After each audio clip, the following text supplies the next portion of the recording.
Welcome to the Morning Brew Friday Rewind Edition. You're with DJ Tommy G, the Hitman. All right, and we are coming to you live from the #1 tourist destination in Central Luzon. 6 straight years or 7 straight years now. Subic Bay, Freeport Zone. All right, join me and jam with me. Friday Rewind, people. 70s, 80s, and 90s all Friday long. Just turn it on and leave it on because we're on 24/7. All right. And you've heard the song from Eraserheads. It's called Shirley. In love na naman si Shirley because it's the love month. February, all right? And speaking of love month, well, might as well. Yeah, let's do that. Send in your love quotes, di ba? Yung mga love quotes na or nakakatawa, pwede rin. Funny love quotes or banat or or saying, whatever you want to send because it's the love month. Malapit na, no? February 5 na. 9 days to go. It's gonna be Valentine's. All right, one of the most awaited markers on the calendars among Filipinos because Filipinos are hopeless romantics. Do you guys know that? Filipinos are hopeless romantics. And speaking of hopeless romantics, on February 14, El Paso Cafe is offering a special Valentine's dinner for 2. All right, and it's only 1,999. Rib-eye steak, yung main course, plus 2 side dishes. And meron pang your choice of sweet red wine or juice. And 1 free single rose para kay mahal. Oh, that's a great deal, huh? El Paso Cafe at SM City Olongapo downtown. And it's only 1,999 pesos. If you will reserve up until February 8, may discount kang 200 pesos. Magiging 1,799 na lang. Okay? All right, and happy listening to everybody there at El Paso Cafe. Segue, no?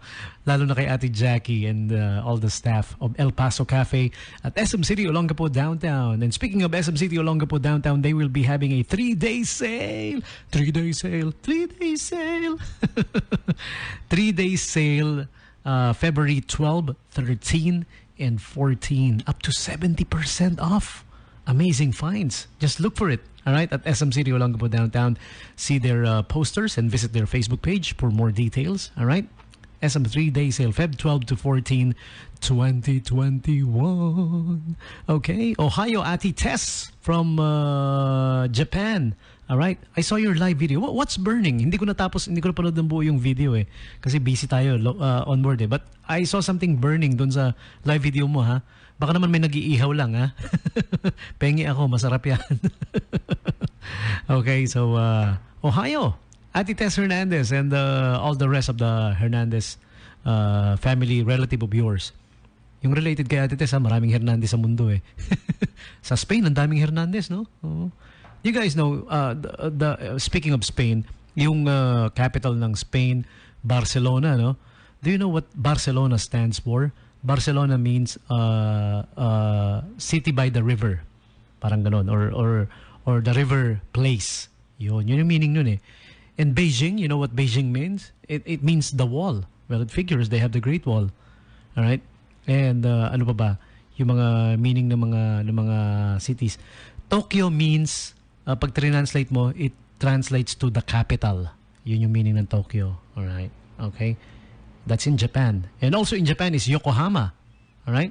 Yokohama means, I don't want to, mother. Yokohama. Siyempre, hindi papatalo yung Pilipinas, di ba? Sabi nga ni Easy Meal, panalo. Hindi papatalo. Oh. Manila, etong hindi niya. Pilipino kayo, pero malamang marami sa inyo hindi alam. Alam niyo ibig sabihin ng Manila. Pag translate mo. In English, it means, hey granny, you want some peanuts? Manila? Huh? Manila? Now you know. Thank me later. Right? You're welcome anyways. All right? And speaking of the love month, here's another love song. A song that talks about love, of course. Being together as one forever and ever. Amen. This is one perfect wedding song if you ask me. Yung mga nag-iisip pa lang na ikakasal ngayong February 14. Or anumang date yan.